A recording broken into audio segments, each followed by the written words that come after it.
Hi everyone, hope you're all doing well, and today we're going to get back to some normal videos. And one thing that has kind of gone unnoticed because of the whole tech stocks kind of falling off the edge of the cliff is that the UK stocks are actually performing really well. And I'm pretty sure if any of you guys were buying any UK stocks maybe 6 months ago, maybe a bit more than that, even maybe a bit less than that, I'm sure you've got some UK stocks that are performing very well and you have some really nice gains on it. I mean, some of the stocks I talk about, Greggs, National Express, Jet2, Hollywood Bowl, they're performing pretty well, but even some of the other stocks that were really good stocks that were sold off, I know a few of you guys might have bought other stocks like Gym Group, I know a few of you guys bought into that one, maybe even like JD Weatherspoons, I know some of you guys bought that one. A lot of UK stocks that are decent companies that got massively sold off, and you had that kind of bravery to go buy them companies on the dip, are kind of reaping them rewards right now. And because of the stocks going up quite a bit at the moment, apart from this getting a lot of messages about, hey, have you seen that stock, it's just fallen another 10% on the US front, and quite a few of the messages were talking about UK stocks and saying like, I'm up quite a bit, where do I go from here, what do I do with my gains? And today what we're going to do is we're going to talk about all these UK stocks that are boomed up and kind of the thought process that you should be going through now if you want to sell any of them positions.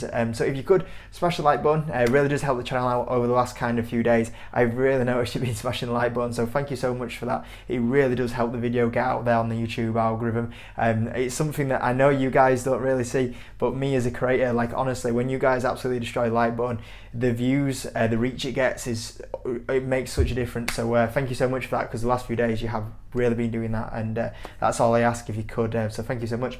But we'll get back onto the topic. I'll stop nattering on about that and smashing like buttons, but we'll go on to this, the UK stock boom and when to sell a lot of these companies, because like I said, there's a lot of questions being asked now. Some of these UK stocks are doing really well.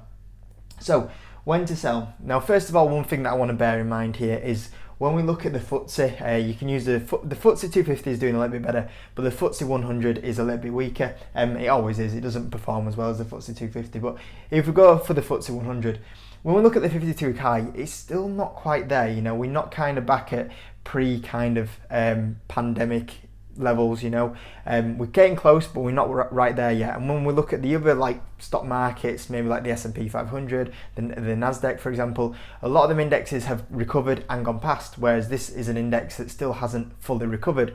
And as well as that, the UK front side of it, on the UK stock side of it, has been beaten down for quite a few years because there's been the Brexit and everything like that hanging over top of a lot of stocks.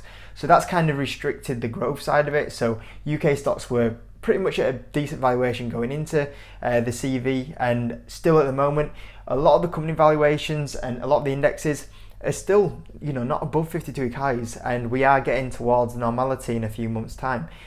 So you got to remember that, we're not, compared to when I talk about the US stocks, we talk about valuations that are even higher than what they were before CV. When we look at the UK front, the valuations are still not too bad really, and they're very healthy. So just from a valuation point of view, one thing to remember is that we are nowhere near where we were at before. So we've still got a lot of room to recover from that point of view. And a lot of these companies, will do pretty well as well in the next few months when we kind of get the back to normality boom. And that was my next point, which is the end of COVID boom. Now you imagine, this depends on what sort of stocks you're invested in, but there'll be certainly a few stocks that you're invested in which you got to look at this and think, right, the whole of the UK has been locked up for 12 months. When these kind of restrictions end, do you think like everyone's going to be like really chilled, like, oh yeah, I'm going to go back to where I was like going, maybe having one meal out every month or something, maybe only seeing my friends like, once every 2 weeks or something like that? It's not going to happen. I generally think that when everyone's kind of let out again, it's just going to be crazy, and everyone's just going to be like, right, we're going to go see so-and-so at so-and-so, we're going to go to this restaurant, we're going to go to this activity. I think there'll be a massive economic boom towards summertime, and hopefully the weather's good, that might help a lot of companies as well. But I think there'll be a massive boom with a lot of industries, because people are just going to be, that have been locked up for so long and just going to go and do anything they want to. They'll have a lot of cash saved up as well because of the less spending. Well, maybe. Probably not a lot of us guys watching this video. Everyone watching this video has probably invested all their savings in stocks at the moment. But yeah, I think there'll be a little bit of a boom as well. So you got to think that we've still got valuations of, we're not fully recovered yet. And I believe that a lot of these companies, like one example was like National Express, the company was doing fantastic in like right before the CV outbreak, like January, February, strongest numbers ever in the company. And then you're adding this boom that could happen. Like people are just going to be desperate to go to places, and that would be a stock that I look at and I'm like, it's not fully recovered yet.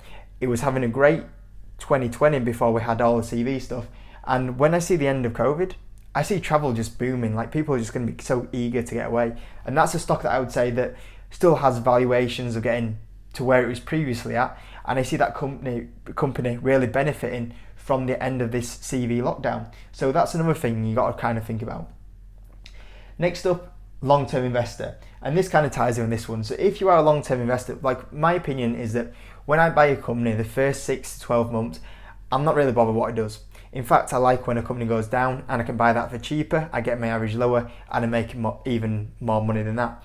Now, if you're a long-term investor, you're probably looking at some of these companies and you're thinking, I've invested in this for quite a few years yet, and you probably, when you bought them stocks, is you were probably thinking like, when we do get to normality, how well is this stock going to do?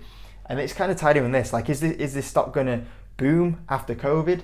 And if I'm a long-term investor, what was the game plan after COVID? Like, I'm sure you bought into companies that were really doing fantastic things before the CV, and will they carry on expanding revenue beforehand, and you'll carry on growing your share price with them amazing averages on that company.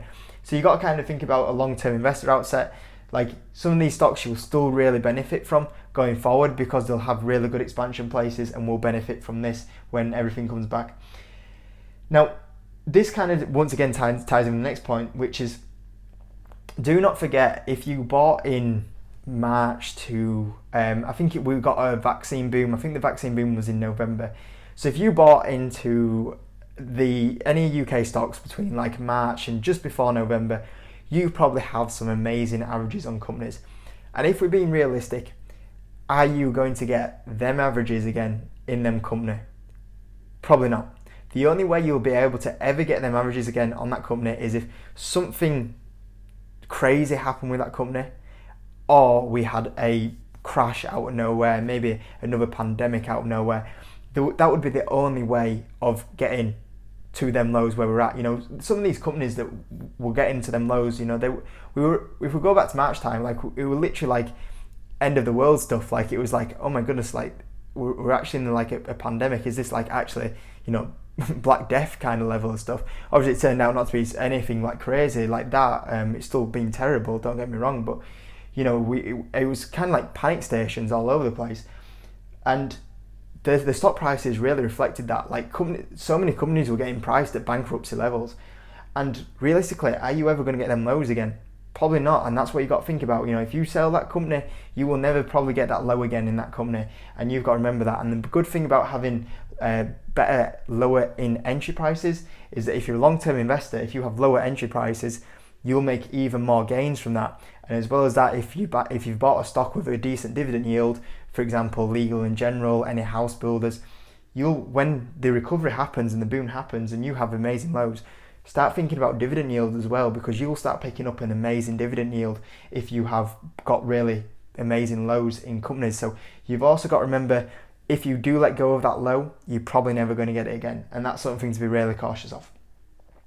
And the next thing is that if you are going to sell some of these amazing averages and think, okay, I don't see them having too much of a boom after we get back to normality, you've got to be cautious of what you're going to do with that. Like, is there a better place to have your cash? Like, are you going to release the cash from that amazing average low you have in a company? But if you do that, where are you going to put it? Can you find an opportunity where you actually go, okay, I've got this average in this amazing company back at March time, and if I sell, where am I going to put that money that's going to outperform that other stock? And you got to think, is there a better place where I can put my money and have a stock that outperforms where I'm at with this amazing average on this company?